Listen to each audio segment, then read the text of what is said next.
Ok, alors bonsoir à tous et à toutes. Donc, le show d'aujourd'hui, je pense que si vous avez le texte, le titre du show, vous savez de quoi on va parler, de l'âme de Bilam. Et donc, on va juste un petit résumé de l'histoire et quelques points intéressants sur la paracha, puis on va rentrer dans le vif du sujet. Donc, le peuple juif, on est, on est vers la fin de l'histoire du peuple juif dans le désert. La semaine dernière, nous avons appris le décès de Myriam et de Aaron. Aaron est décédé Rosh Chodesh Menachem Av. Donc, on est déjà après cette période-là. Et le peuple juif est devant le Yarden. On a conquis la terre de Sichon et de Og. On s'apprête à rentrer en Israël. Mais pour rentrer en Israël, il faut passer par Moab. Et Moab a peur de l'intrusion du peuple juif. Et ils essaient de trouver une solution.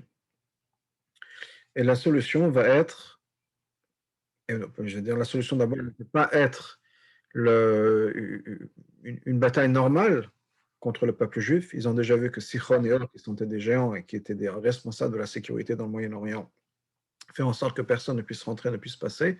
C'était la ligne de garde vers l'entrée vers Israël, traversée du Jourdain, ce que nous avons connu en France sur la ligne Maginot. Ils ont été battus. Donc, Balak, le roi de Moab, se rend bien compte que c'est pas ça qui va marcher, donc il a besoin de trouver une solution extraordinaire, une solution efficace pour empêcher le peuple juif de traverser. Et la seule idée qu'il va avoir, qui pourrait être une très bonne idée, c'est, il a fait un peu de recherche, et il a appris que la force de Moshe Rabbeinu, le leader du peuple juif, c'est dans sa bouche. La force du peuple juif, c'est dans sa bouche, c'est-à-dire la prière. On prie Hachem, Hachem nous aide. Donc, pour battre et se combattre contre ça, il faut trouver quelqu'un qui a sa force dans la bouche aussi. Et c'est pour ça qu'il va aller chercher le prophète Bilam, un prophète non juif. Mais il faut bien comprendre que pour Bilam, c'était quelqu'un qui avait des pouvoirs extraordinaires. Le pasuk nous dit par rapport à Moshe, on a vu ça dans le paracha il y a 2 semaines, Lokam od navi be'Israël que Moshe. Il n'y a pas eu d'autres prophètes dans le peuple juif, parmi le peuple juif, comme Moshe. Et Chazal nous disent, c'est vrai, dans le peuple juif, mais chez les Goïm, il y a eu. Et cette personne-là, qui est l'équivalent de Moshe chez les non-juifs, c'était Bilam. Et peut-être d'une certaine manière aussi, Bilam a vu des choses que Moshe lui-même n'avait pas vues. Donc il y a quelqu'un qui a vraiment des pouvoirs extraordinaires, qui se vante de ces pouvoirs-là, qui va dire à tout le monde, voilà, je peux maudire le peuple juif, qui va se vanter même devant Hachem en disant, regarde Hachem, toi tu penses peut-être que je ne suis rien, mais regarde Balak, le roi m'envoie des messagers, me propose tout un tas d'argent, d'or et d'argent, etc. Je peux devenir millionnaire par mon pouvoir de ma bouche. Et donc il va être engagé, Bilam va être engagé par Balak pour maudire le peuple juif. Au début, Hachem ne laisse pas passer, puis Bilam insiste, et Hachem dit, c'est quoi, fais ce que tu veux, vas-y. En chemin, il va partir avec son âne, son ânesse. En chemin, il y a quelque chose d'extraordinaire qui va se passer. On va revenir à cette histoire. Mais pour revenir juste en histoire générale, sans rentrer dans les détails pour l'instant avec l'histoire de l'âne, donc Bilam arrive et il dit, voilà, Balak, voilà ce qu'on va faire. On va se mettre sur une montagne, on va regarder le peuple juif, je vais construire un autel, on va construire un misbéach, un autel, on va offrir des sacrifices à Hachem, et je vais trouver le moment où Hachem est en colère contre le peuple juif, et à ce moment-là, je vais maudire le peuple juif. Donc voilà le plan. Le plan va échouer 3 fois, parce qu'à chaque fois, au lieu de dire des malédictions, Bilam va dire des bénédictions sur le peuple juif, entre autres, les fameux psukim que nous connaissons bien, parce qu'on les dit tous les matins dans la prière, Ma toavu alecha Yaakov mishkotech Israël, comment sont belles tes tentes, Yaakov, tes résidences Israël, et des prophéties claires sur l'avenue du Mashiach. Pour finir l'histoire, Balak se rend compte que son plan a échoué, et que Bilam, au lieu de maudire le peuple juif, les a bénis. Il va renvoyer Bilam vraiment le remballer, comme on dirait. Et Bilam dit, regarde, avant de partir, je vous donne un conseil qui va nous amener à la paracha la semaine prochaine. Hachem n'aime pas du tout les comportements immoraux. Et si tu arrives à faire en sorte que le peuple juif se fasse faute et fasse des choses immorales, dans ce moment-là, Hachem va pouvoir les maudire, tu pourras les gagner. Et donc, Balak va décider d'envoyer des femmes pour essayer de séduire les hommes, et il va y avoir effectivement une plaie qui va être arrêtée par Pintras. Ça, c'est déjà donc la fin de la paracha. Mais pour revenir à l'histoire de l'âne, et je pense qu'on va lire ça dans le texte, ce sera encore le mieux, où on va voir exactement ce qui va se passer. Donc,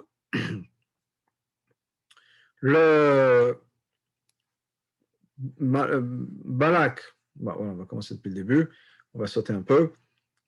Donc, Vayar Balak ben Sipor Kalachar à Israël et Mori. Balak ben Sipor regarde tout ce qui s'est passé, tout ce que le peuple juif a fait à Israël. Moab a très peur du peuple, qui est haut, parce qu'il est énorme. Ils ont vraiment devant leurs frontières, il y a toute une population de 3 millions de personnes qui sont maintenant devant eux, ils ont très peur. Et donc, ils ont dit qu'est-ce qui va se passer, qu'est-ce qu'on va faire. Et ils ont envoyé Veshlach Malachim el Bilam en Beor, ils ont envoyé des Malachim vers Bilam, le fils de Beor, pour donc, parce que c'était quelqu'un qui allait pouvoir me dire, ils ont dit donc, Chana Arali et Amazé, ils ont demandé de maudire le peuple juif. Okay? Donc, les anciens de Moab et de Midian arrivent chez Bilam, et Balak, ils transmettent le message de Balak, et Bilam leur dit, regardez, passez la nuit ici, là, passez la nuit, je vais consulter Hachem, et je reviens vers vous. Mais Elohim vient, donc Hachem va vers Bilam, il dit, qu'est-ce qui se passe? Il dit, peut-être que Dieu n'est pas au courant, il ne sait pas tout. Il dit, voilà, il y a Balak qui m'envoie des messagers, etc. Et Bilam, Hachem dit à Bilam, ne va pas avec eux. Ne va pas. Comme donc Bilam se lève le matin et dit au messager de Balak, rentrez chez vous, Hachem ne veut pas que je parte avec vous. Donc ils sont partis. Balak renvoie d'autres messagers, encore plus importants, Nechbadim Mele, se reviennent vers Noam, vers Bilam, ils font toute une promesse, etc. Et il les envoie aussi, il va leur dire, vous savez quoi, passez la nuit ici, je vais regarder ma Yosef Hachem Diberimi, ce que Hachem me dit. Et encore une fois, Hachem apparaît à Bilam dans la nuit, il a dit, regarde qu'est-ce qui se passe, etc. Il dit, c'est quoi? Tu veux aller, va. Mais sache, tu vas dire ce que je vais te dire de dire. Sache que tu ne pourras pas dire ce que tu veux. Tu voudras me dire le peuple juste, ça va pas se passer. Donc, on arrive à l'histoire de l'âne. Bilam se lève le matin, il met la selle sur son âne, et il part effectivement avec les princes de Moab. Et Elohim n'est pas content, Hachem n'est pas content. Du fait qu'il aille. Et Hachem envoie un malach dans le chemin. Et Bilam est sur son âne. Il a 2 jeunes personnes avec lui. L'âne voit l'ange de Hachem. Qui se tient sur la route. Il a une épée sortie dans la main. Et l'âne s'écarte du chemin. Au lieu de rester sur la route, rentre dans les champs. Et Bilam frappe son âne avec son bâton pour essayer de la faire revenir sur la route. Le malach pousse l'âne dans un endroit étroit où il y avait 2 murets des 2 côtés. Et donc maintenant, Bilam se trouve sur son âne dans un passage étroit entre 2 murs. L'âne voit le malach de Hachem. Et elle se pousse contre le mur. Maintenant, qu'est-ce qui va se passer si l'âne, maintenant qui a peur de la vision de l'ange, de Hachem, va se mettre contre le mur? Elle va mettre la pression sur le pied de Bilam, elle coince le pied de Bilam contre le mur, Vayasef Lakota, il la frappe encore une deuxième fois. Vayasef Malach Hashem Avo Vayamod comme ça, et encore une troisième fois, de l'autre côté. L'endroit où il n'y a pas vraiment où se mettre, à droite ou à gauche. Encore une fois, l'âne voit le malach, et là, pour la dernière fois, l'âne s'assied. Elle se met par terre. Et Bilam se met en colère.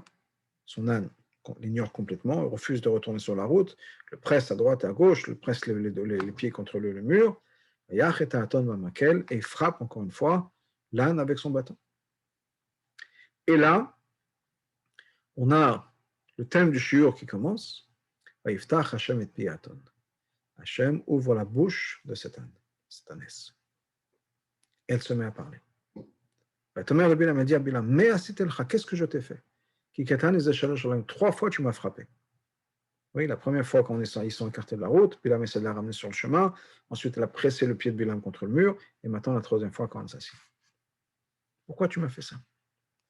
Oui, mais Bilam a une conversation avec son âne. Il a dit, voyons, Bilam la donne, Bilam dit à son âne, qui est à l'altbi, tu te moques de moi, tu te révoltes contre moi. Si j'avais une épée avec moi, je t'aurais tué. Ce qui d'ailleurs, Achille ramène de Chazal, c'est une honte. On parle de quelqu'un qui est censé maudire 2-3 millions de personnes et se débarrasser de millions de personnes juste par sa bouche, et un âne, il n'arrive pas à contrôler, il a dit, si seulement j'avais une épée avec moi. L'âne dit à Bilam, alors, je suis ton ânesse, sur laquelle tu as toujours été, c'est toi qui es à dos d'âne sur moi depuis toujours. Est-ce que j'ai fait ça d'habitude? Il a dit non. Non. Il a dit non. Ce n'est pas quelque chose que tu fais d'habitude. Donc Hachem regarde les yeux, révèle les yeux de Bilam. Et là, maintenant, il voit l'ange de Hachem, qu'il ne voyait pas avant. Il n'y avait que l'âne qui voyait. Avec son épée dans la main, et Bilam se prosterne. Maintenant, le malach rentre dans l'histoire. Avec Bilam, il y a une interaction entre le malach et Bilam. Donc le malach dit à Bilam, Alma pourquoi est-ce que tu as frappé ton âne 3 fois? C'est moi qui suis sorti contre toi pour t'empêcher d'y aller. Et l'âne m'a vu, pas toi. L'âne m'a vu. Peut-être les fanas de mais c'est pour ça que l'âne s'est écarté 3 fois. Ou l'âne était un peu elle s'est écartée à cause de moi, parce que c'est moi qui ai le pouvoir de tuer, de vie et de mort. Et même Bilam al-Malach Hashem, Bilam dit au Malach Hashem, Khatati, j'ai fauté. Je ne savais pas que c'était toi qui étais là. Maintenant, si j'ai fait quelque chose de pas bien, réponds-moi. Malach Hashem el Bilam, l'ange dit à Bilam, Lechem Anashim, va avec les gens. Mais, encore une fois, ce que je vais te dire, c'est ça que tu vas dire. Bilam, Bilam est parti avec les anges avec les messagers de Balak, avec les princes de Balak. Okay? Donc voilà l'histoire. On va arrêter le partage de cette histoire. Une histoire intéressante, une histoire fascinante. C'est une conversation avec cet âne qu'il y a, avec l'âne et le malach. Et le Mefarshim, bien sûr, pose toute la question, qu'est-ce que c'est que cette histoire? Un âne qui parle, et un âne qui a des pouvoirs de prophétie, qui voit des anges encore plus que Bilam. Mais encore une fois, Bilam, ce n'était pas n'importe qui. Bilam, c'était quelqu'un qui était au niveau de Moshe Rabbeinu, si ce n'est plus. Qu'est-ce que ça veut dire? Quelle est l'histoire ici? Quel est le message? Pourquoi est-ce que le malach est venu? Qu'est-ce qui a changé avec l'histoire du malach? Parce qu'au bout du compte, le malach n'a rien dit d'autre que ce que Hachem avait déjà dit à Bilam. Va, mais tu vas dire ce que je vais te dire. Donc, quel est le sens de cette histoire? C'est une histoire tellement bizarre que, d'ailleurs, toute la paracha de Balak, rentrons un peu dans ça. Dans la paracha de Balak, il faut bien comprendre que c'est une paracha que le peuple juif n'a pas eu l'expérience de vivre. Qu'est-ce que j'entends par là? C'est quelque chose qui s'est passé loin du peuple juif. Le peuple juif est dans la vallée. Sur les montagnes de Moab, il y a un prophète, un roi, qui organise peut-être un petit groupe, un grand groupe Mais le peuple juif ne sait pas ce qui s'est passé. La seule manière dont le peuple juif est au courant de ce qui s'est passé, c'est parce que Moshe Rabbeinu nous l'a raconté dans la Torah. Ce n'est pas quelque chose qui s'est passé dans le camp du peuple juif, Machane Israël. C'est quelque chose auquel on n'avait aucune information, si ce n'est le fait que c'est marqué dans la Torah. D'ailleurs, de manière intéressante, paraît-il que les archéologistes ont trouvé dans le territoire de Moab, justement, une plaque qui a plus de 3000 ans, écrite en araméen, qui raconte l'histoire de Balak et de Bilam. Donc des sources non juives qui nous racontent cette histoire, qui vérifient cette histoire. On n'a pas besoin de vérification si c'est dans la Torah, mais on a dans la Torah même, c'est pas quelque chose qu'on a vécu, c'est les gens, le peuple juif n'a pas vu Balak, Bilam, etc. Ils n'ont pas vu cette expérience, c'est certainement pas avant que Bilam arrive chez Balak. Donc tout ce qui s'est passé avec cet âne, etc., c'est pas quelque chose qu'on a vécu, qu'on a pu voir, on était témoin, c'était quelque chose que la Torah nous raconte. Pourquoi est-ce que la Torah nous raconte cette histoire? Quel est le message de cette histoire-là? Quel est le message de cette histoire bizarre, mystique, fantastique, de cet âne qui va parler, de cet âne qui voit le malach et pas Bilam, etc. Et le Mefarshim pose la question, beaucoup de Mefarshim posent la question, quel est le message, quelle est cette histoire, quel est le sens de cette histoire, etc. À vrai dire, certains Mefarshim, comme le Ralbag, nous disent que cette histoire-là, ça ne s'est pas vraiment passé. L'histoire avec l'âne. Cette histoire de l'âne, c'était un cauchemar de Bilam. Quand on nous raconte que Bilam a dû passer la nuit et qu'il voulait attendre le message de Hachem, etc., comme il peut arriver souvent, quand on est dans une situation de stress et qu'on a peur, et peut-être qu'on a peur de se faire attraper, qu'on va faire quelque chose de mal, ben la nuit, on en rêve. Et donc, toute son anxiété est sortie pendant ce rêve-là, où il se voyait encore plus bas que son âne, où il se voyait complètement humilié par Hachem et par cet ange, en sachant très bien qu'il allait faire quelque chose qu'Hachem ne voulait pas. Donc, ce n'est pas vraiment, certains Mefarshim disent que ce n'est pas vraiment une histoire qui s'est passée, c'était les cauchemars de Bilam, ou le cauchemar de Bilam cette nuit-là, avant de partir, où il a eu cette vision de toute cette histoire avec son âne qui le rendait ridicule, etc.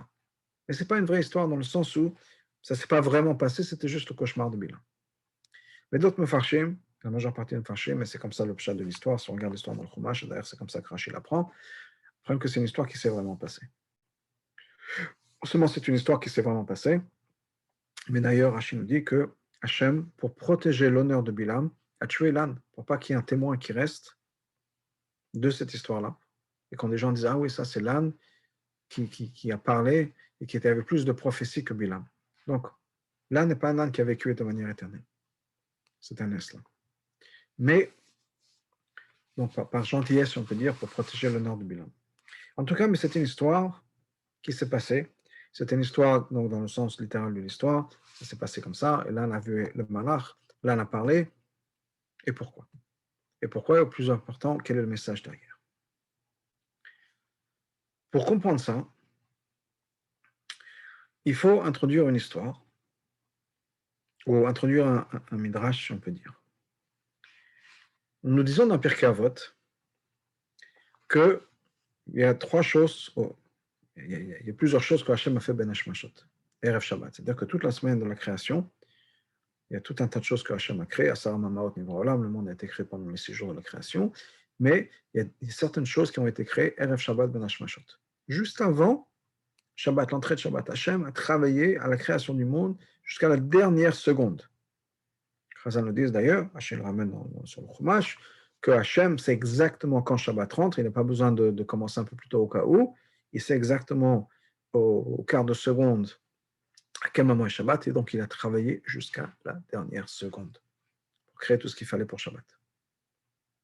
On peut bien imaginer que comme pour nous, quand on fait des choses Erev Shabbat, on ne fait pas les choses qui n'ont rien à voir, on fait les choses les plus importantes Erev Shabbat. Choses qui sont absolument nécessaires à créer avant Shabbat. On ne va pas à ce moment-là faire des choses qui ne sont pas importantes.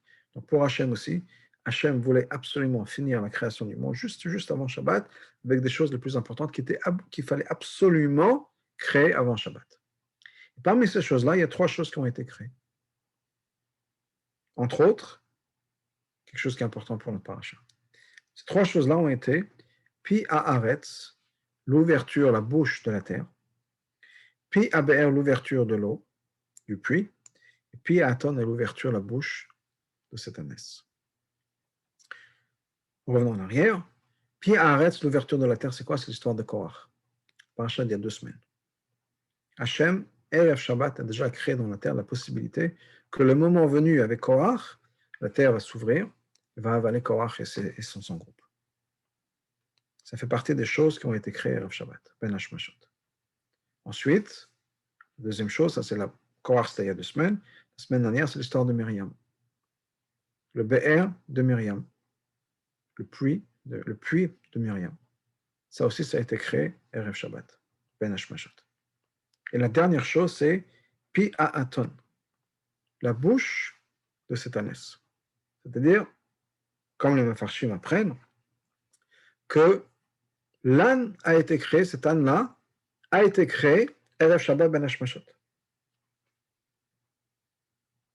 Alors, il y en a certains Mefarshim me disent que ce n'est pas vraiment l'âne qui a été créé, mais la capacité qu'au moment venu, l'âne, dans l'histoire de Bilam, au moment où ce sera nécessaire, l'âne puisse parler. Donc, quand Hachem a créé le monde, Hachem a créé aussi dans le monde la capacité qu'il y ait un âne qui, au moment venu, va se mettre à parler. Ça, c'est comme ça que certains Mefarshim expriment. Mais d'autres Mefarshim nous disent que non. C'est bien l'âne lui-même qui a été créé. Cette ânesse-là a été créée Erev Shabbat Ben Hashmashot. Donc, ce n'est pas juste la bouche, c'est la bouche et tout le corps qui va derrière. Cette ânesse a été créée Erev Shabbat Ben Hashmashot. Et d'ailleurs, on nous dit aussi au-delà de ça, et ça c'est un midrash intéressant, qui nous dit que cette ânesse-là était la mère d'un autre âne. Quel est l'autre âne? L'autre âne, c'est l'âne de Avraham, Moshe et Mashiach. On sait, Rachel le ramène, par rapport à Avraham, par rapport à Moshe, on ramène ça sur Mashiach, que quand Avraham a pris son âne aussi pour aller faire la Kedat Yitzhak, le sacrifice de Yitzhak, il a aussi lui-même mis la selle de son âne, et l'âne, c'était donc l'âne qui ensuite a été récupéré par Moshe Rabbeinu. Donc le même âne qui était au moment de la Kedat Yitzhak, ça va être l'âne que Moshe Rabbeinu, sur lequel Moshe Rabbeinu va mettre Tzipora et ses enfants. Et ce même âne-là va être l'âne de Mashiach, puisque le pasteur nous dit que Mashiach, ça va être Ani Va'ochev al-Chamor, ça va être comme une pauvre personne qui va être sur un âne. Et donc, on nous dit, c'est quoi cet âne-là? C'est le même âne que Moshe Rabbeinu et l'âne de Avraham. Le même âne qui va durer. D'ailleurs, en parlant de cet âne-là, ça répond aussi à une question que Rashi nous ramène. Pourquoi est-ce que Rashi a besoin de nous ramener dans Pshuto Shemekra, dans le sens littéral de l'histoire, que c'est l'âne de Mashiach et l'âne de Avraham Avinu? Quand il parle de Moshe, que Moshe a mis Tzipora, donc Ishto, Shnei Banea, sa femme et ses enfants sur l'âne, donc il a dit Vayakivem al-Chamor, il les a mis sur l'âne, et Rashi nous dit, c'est quoi cet âne-là? Ha-Chamor, l'âne, c'est pas juste sur un âne, mais c'est l'âne en particulier, que c'est l'âne de Mashiach. Pourquoi? Pourquoi c'est important de savoir que c'est le même âne, l'âne d'Avraham Avinu, l'âne de Mashiach? Pourquoi? Dans le pshat de l'histoire. Alors, il explique que la raison pour laquelle c'est important d'expliquer ça, c'est pour expliquer pourquoi est-ce que Moshe Rabbeinu a pris sa femme qui venait d'accoucher, au point où ils n'ont même pas fait encore la Brit Mila de leur fils, et l'a mis sur un âne. Pourquoi est-ce qu'il ne l'a pas mis dans une charrette, il l'a mis pas sur quelque chose d'autre, quelque chose de plus confortable? Pourquoi sur un âne? Et non seulement un âne, mais peut-être 2 ânes, un pour les enfants, un pour la maman. Elle venait d'accoucher, pourquoi est-ce qu'elle l'a mis sur l'âne? Et c'est pour ça que Rashi nous explique, avant de dire que Rashi nous explique, c'est un problème tellement important dans le Pshat que les Chachamim, dans la traduction qu'ils ont fait pour le roi Ptolémée, ont changé cette histoire-là. Vous savez, peut-être qu'il y a un roi grec, Ptolémée, qui avait demandé, qui voulait avoir une traduction fidèle de la Torah. En grec, il voulait comprendre la Torah, donc il a demandé à ce que les sages juifs traduisent la Torah. Il a convoqué 70 sages juifs pour traduire la Torah. Mais il avait peur que les juifs changent un peu la vérité, adaptent la Torah. Donc pour avoir une version fidèle au texte, qu'est-ce qu'il a fait? Il a pris ces 70 sages, il les a mis chacun dans des appartements séparés, avec aucun moyen de communication. Il leur a pris leur téléphone, il leur a pris, etc. Aucun moyen de communication entre eux. Et il a demandé à chacun de faire la traduction. Et il y a un miracle qui s'est passé. Ils ont tous fait certains changements, et ils ont tous fait les mêmes changements. Pas qu'il y en a qui l'ont fait, il y en a qui n'ont pas fait, etc. Donc, ils ont tous fait le même changement.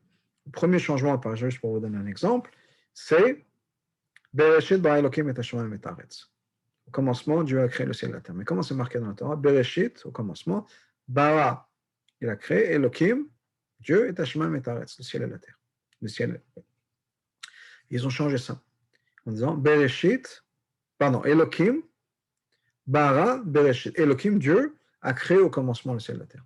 Pas qu'on puisse dire qu'il y a Bereshit, qui est le nom d'une idole ou d'un dieu, bara Elokim qui a créé Elokim. Donc ils ont tous changé ça. Au lieu de traduire exactement de manière fidèle Bereshit bara Elokim, Bereshit a créé Elokim, ou qu'on aurait pu comprendre comme ça, ils ont transformé ça, ils ont changé en disant Elokim bara Bereshit. Dieu a créé au commencement le ciel et la terre. Pas au commencement a créé Dieu, ou Elokim. Okay? Il faut comprendre aussi que le grec et l'hébreu se ressemblent beaucoup, en tout cas selon le grec ancien, se ressemblent beaucoup dans la structure, donc on aurait pu faire une traduction qui aurait été presque mot à mot. Ça aurait marché, pas besoin de rechanger toute la structure de la phrase. Donc Bereshit bara Elokim aurait été traduit vraiment de manière littérale. Bereshit, au commencement, a créé Elokim. Donc ils ont changé ça. Donc ça, c'est un des changements qui ont été changés. Entre un deuxième changement, et c'est ce qui est important pour nous, c'est justement cette histoire de Moshe Rabbeinu. Ils ont changé ça. Et au lieu donc justement d'avoir cette traduction que Moshe a mis sa femme et ses enfants sur un âne, ils ont transformé ça en disant, ils ont changé la traduction en disant Moshe a mis sa femme et ses enfants sur un moyen de transport. Lequel? On ne sait pas. C'est marqué dans la Torah qu'il les a transportés, il les a mis sur un moyen de transport. Parce qu'ils se sont dit, Ptolémée, Talmaï en hébreu, ne va pas comprendre comment est-ce que Moshe Rabbeinu, le Navi du peuple juif, celui qui va sauver le peuple juif, ne peut pas se permettre quelque chose de plus élaboré, de plus confortable pour sa femme qui vient d'accoucher, qu'un âne, il y a quelque chose qui cloche. Et donc, ils ont adopté ça. Parce que c'est une question tellement importante au niveau Pshat qu'ils l'ont changé. Donc, Rachid nous explique au niveau Pshat pourquoi est-ce que Moshe a fait ça. Parce que c'est l'âne de Mashiach. Et qu'il voulait justement donner à sa femme et ses enfants la chance de pouvoir faire un tour, si on peut dire, de voyager sur l'âne de Mashiach. Imaginez si nous avions nous aussi la chance de voyager sur l'âne de Mashiach. On aura fait la queue pour monter sur cet âne-là. Donc Moshe a voulu donner à sa femme et ses enfants la possibilité, la chance de voyager sur l'âne de Mashiach. Mais c'est bien le même âne. Et cet âne-là, d'où est-ce qu'il vient? L'âne, c'était cette l'âne de Mashiach, cet âne d'Avraham, de Moshe et de Mashiach, c'est l'enfant de l'ânesse de Bilam. Alors, c'est deux animaux qui ont une vie extraordinaire. Comment c'est possible qu'un animal comme ça puisse vivre des millénaires, depuis la création du monde jusqu'à Matan Torah, et l'histoire de Bilam encore plus vers la fin, 40 ans après Matan Torah, c'est 2500 ans, j'arrondis un peu. C'est une vie extraordinaire pour Satan. Comment c'est possible?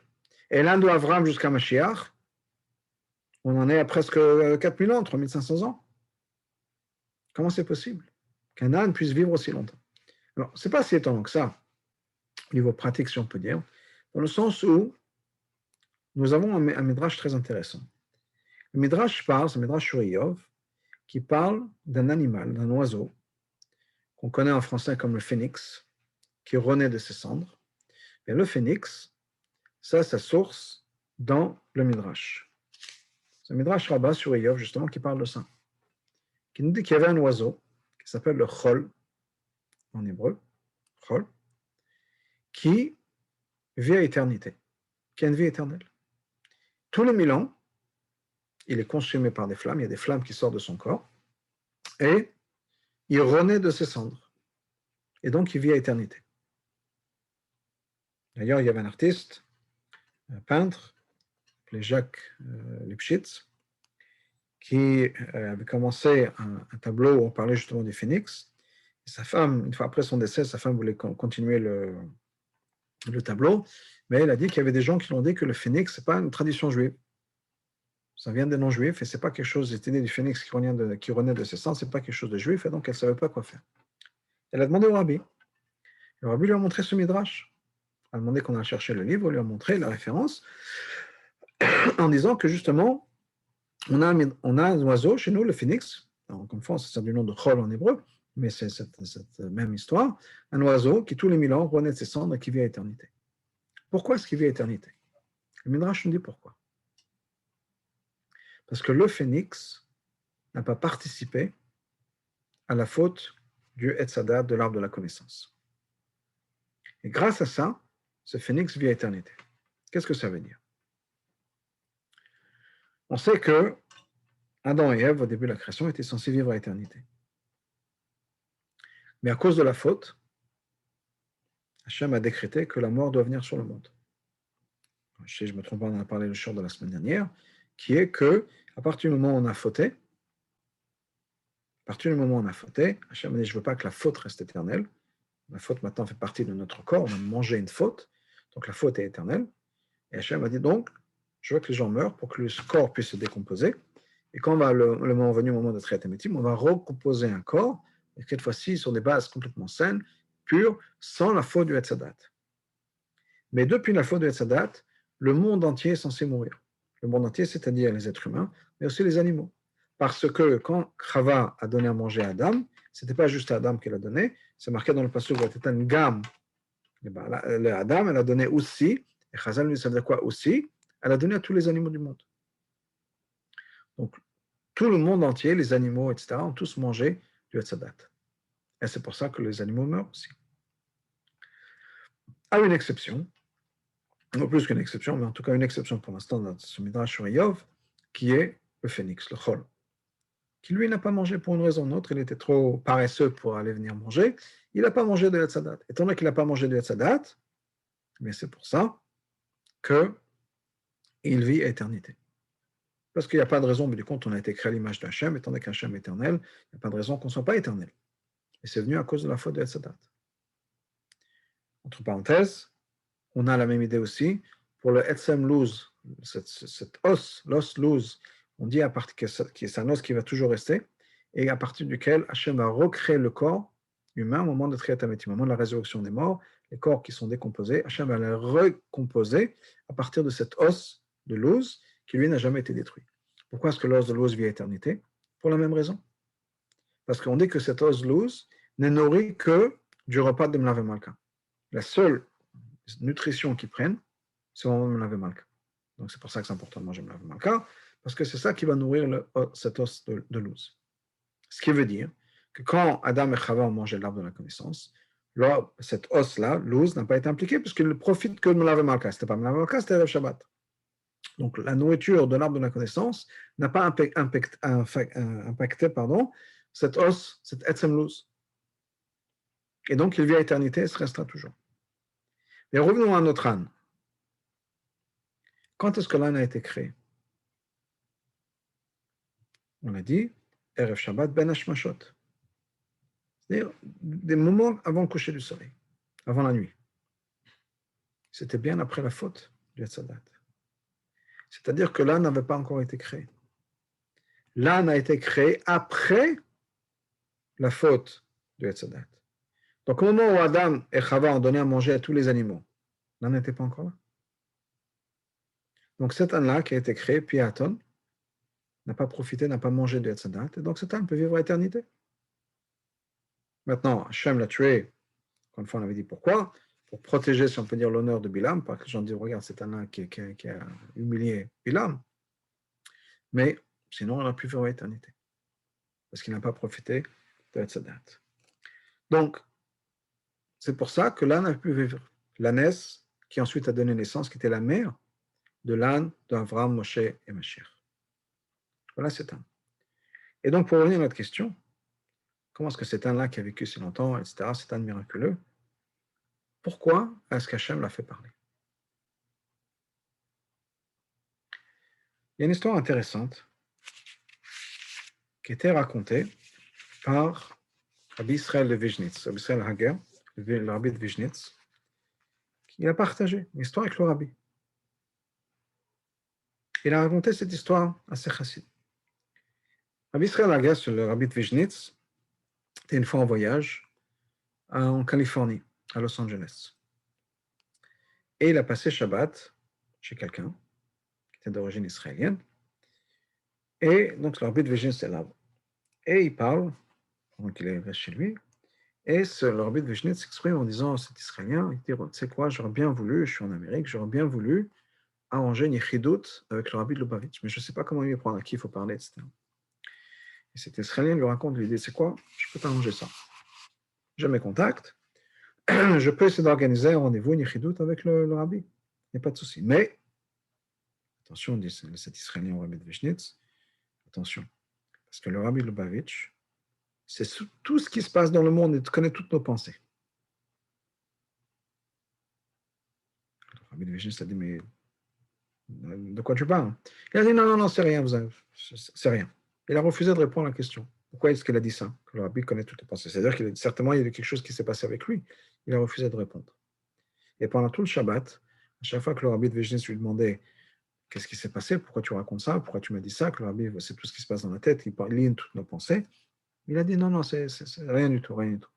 Et plus le rabbi demandait, plus il refusait, et plus le rabbi était curieux, si on peut dire ça. Il y a eu quelque chose qui s'est passé, quelque chose d'important.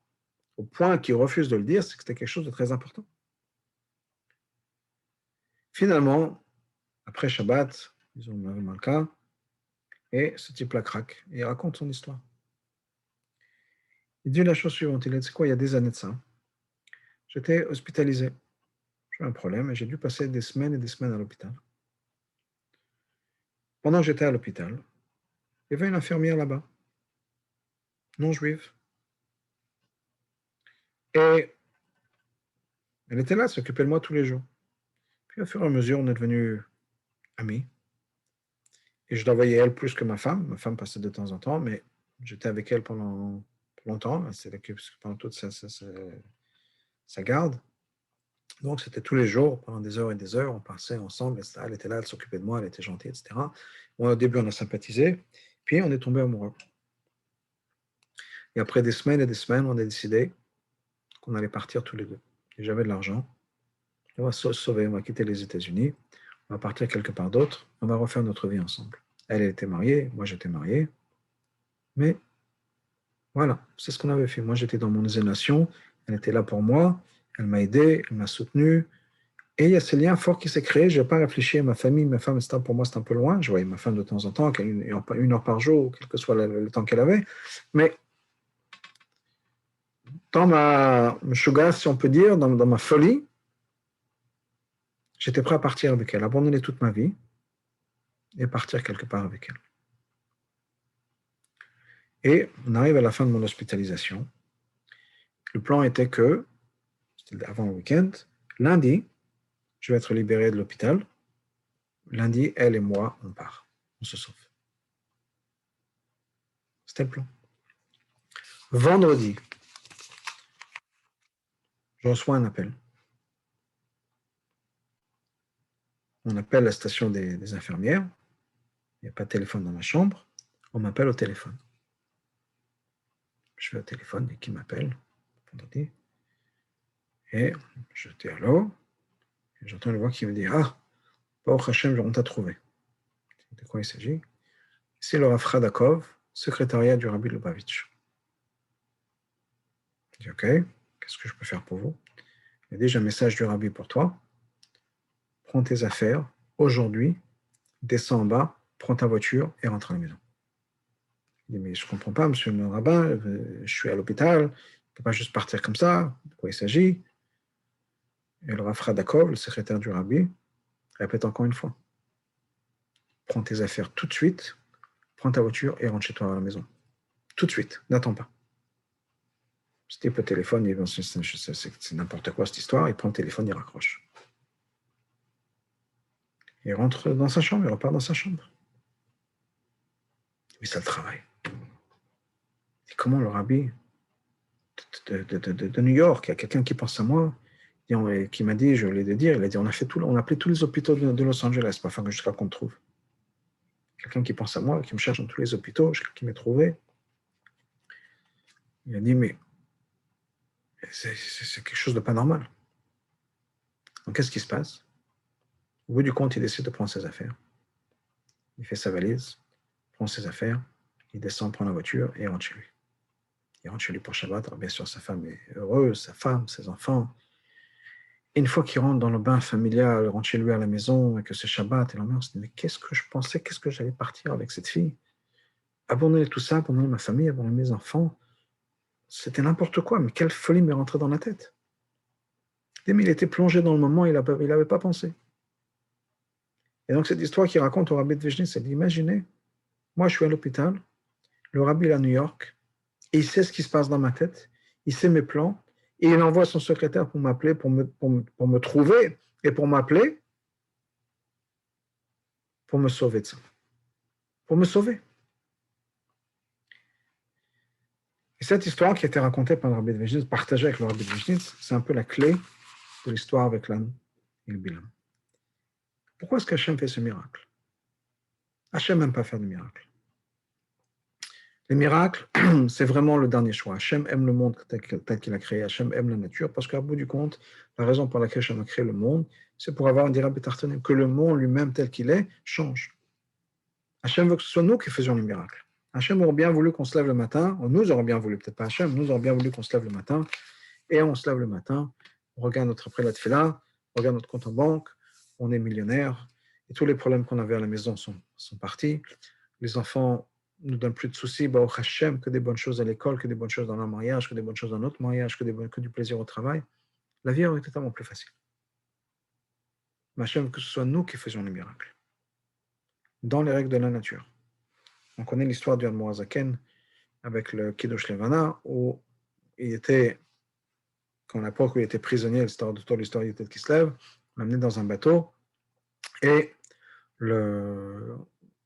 quand il est sur le bateau pour passer d'un endroit de la prison à l'autre, il voit que c'est le moment de faire Kiddush Levana.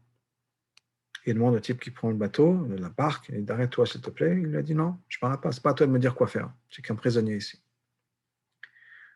D'une manière ou d'une autre, l'Admor Hazaken a arrêté le bateau. Il a fait un miracle, le bateau s'arrête. Le type se rend compte de ce qui se passe, il dit ok Rabbi, bon, c'est bon. Alors l'Admor Hazaken laisse repartir le bateau, puis après quelques minutes, il dit regarde, arrête-toi s'il te plaît, je voudrais faire Kiddush Levana. Là, c'est le batelier qui s'arrête. Le Chassidim pose la question à savoir pourquoi est-ce qu'il n'a pas fait Kiddush Levana quand lui-même a arrêté le bateau? Pourquoi est-ce qu'il a laissé le bateau partir et ensuite il a demandé à ce monsieur-là d'arrêter le bateau? Parce que tout doit passer pendant la nature. On doit respecter le monde tel qu'il est et le changer le monde, pas changer et faire en sorte que le monde devienne quelque chose de différent. Plus un monde où Hachem est révélé à 100%. Ça sera l'époque de Mashiach. Mais dans le monde tel qu'il est, que Hachem soit révélé. Donc, de manière générale, Hachem ne veut pas faire de miracles. Mais Hachem a fait un miracle ici. Hachem a fait un miracle pour Bilam, pour sauver Bilam. Hachem voulait que Bilam soit sauvé. Et donc Hachem a fait quoi? Il a fait des choses qu'il n'aurait pas voulu faire. Il a fait des choses qu'il n'aurait peut-être pas envie de faire. Il a fait en sorte que l'âne parle. Des choses complètement folles. Qu'un ange apparaisse à Bilam. Il dit, mais arrête ce que tu vas faire, tu rentres, tu vas à ta fin. Pourquoi est-ce que tu fais ça? Hachem jette tout par la fenêtre, si on peut dire, pour pouvoir sauver Bilam. En disant, mais tu es en train de faire le fou, tu es complètement idiot. Comme ce type à l'hôpital, tu vas faire des bêtises. Et Hachem intervient en disant, arrête-toi, tu rentres dans un mur, ne fais pas ça. Et donc Hachem va faire un miracle. Pour sauver Bilam. Parce qu'Hachem aime tout le monde, Hachem c'est ses enfants, le monde entier, l'humanité, ils ont été créés à l'image de Dieu, certainement le peuple juif, mais même quelqu'un a un caractère aussi désagréable que Bilam, Hachem veut le sauver. Et quand Hachem voit qu'il va, Hachem fait des miracles, fait en sorte qu'un âne parle à Bilam, pour que Bilam réalise, mais le monde entier est en train de tourner, de se retourner. Peut-être que Bilam va prendre conscience de ce qui se passe, comme ce monsieur dans l'histoire, il s'est retrouvé à la maison, il a pris conscience de la bêtise qu'il allait faire. Donc Hachem change la nature du monde, change les choses de manière naturelle. Il fait en sorte qu'un âne parle. Il fait en sorte qu'il y a un malach qui apparaît à Bilam avec son épée en disant « Attention, mais qu'est-ce que tu fais? Où tu vas ?» afin de sauver Bilam. D'ailleurs, on voit ça dans les psukim. Et je voudrais relire avec vous les psukim qu'on a, et vous allez voir quelque chose de très intéressant. Vous allez voir quelque chose de très intéressant. Qu'est-ce qu'on a dans les psukim? Dans toute l'histoire. Quand Bilam parle de Hachem, alors quand il parle aux envoyés de Balak, il parle de Elohim, de Yud-Kevaf, Keshem Havaye. Mais dans toute l'histoire, quand Hachem apparaît à Bilam, c'est Hachem Elohim, qui est un Hachem de din, de punition, de dureté. Okay? Par exemple, on va commencer là. Va y avoir Elohim et Bilam. Elohim est venu chez Bilam. Je demande qui sont ces gens-là. Et Bilam et Elohim. Bilam répond à Elohim. Okay? Va y avoir Elohim et Bilam. Elohim dit à Bilam. Ne va pas avec eux. Okay? Ensuite, on va continuer encore. Va y avoir Elohim et Bilam Laila. Elohim est revenu à Bilam la nuit. Okay? Il lui a dit de ne pas aller avec eux. Cha'af Elohim. Elohim s'est mis en colère parce qu'il parle. Okay? Et là, tout d'un coup, quand on rentre dans l'histoire de l'âne, Malach Hashem Baderech. Yud Kevavke, c'est Hashem de Rachamim. C'est un nom de merci, de miséricorde. Tout d'un coup, Elohim voit que les choses sont pas en train de vont mal tourner et que Bilam s'apprête à partir. Et tout d'un coup, il y a le Shem Yud Kevavke qui apparaît. Et Hashem se révèle, ça c'est la transition, on va voir après. Hashem, c'est Shem Elohim, Hashem de Rachamim, de miséricorde, qui rentre en jeu.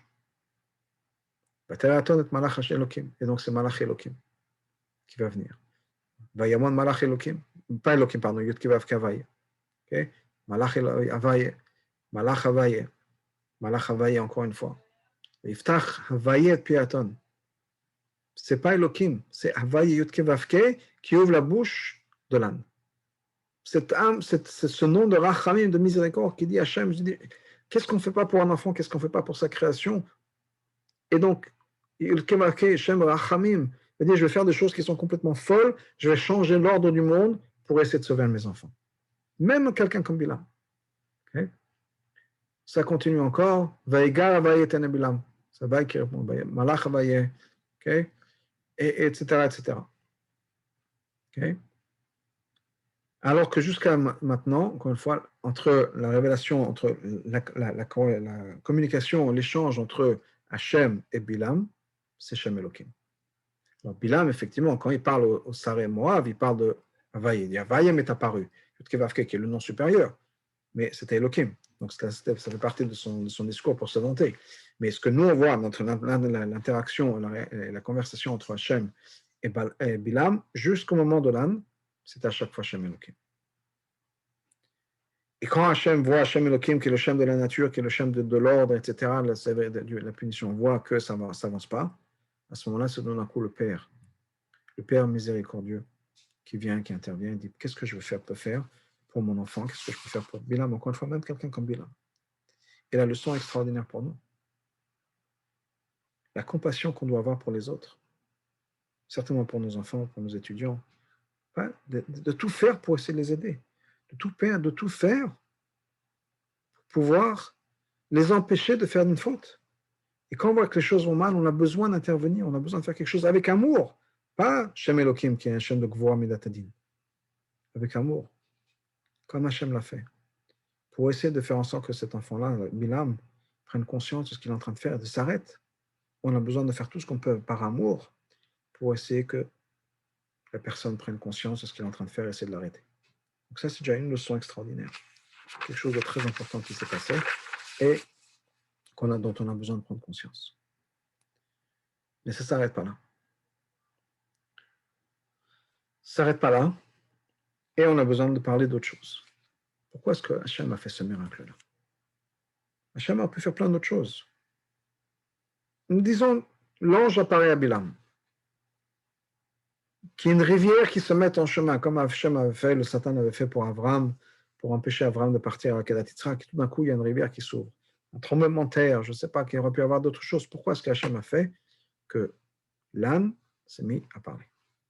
Pourquoi ce miracle-là en particulier? Pas juste l'ange avec une épée qui serait apparu à Bilam.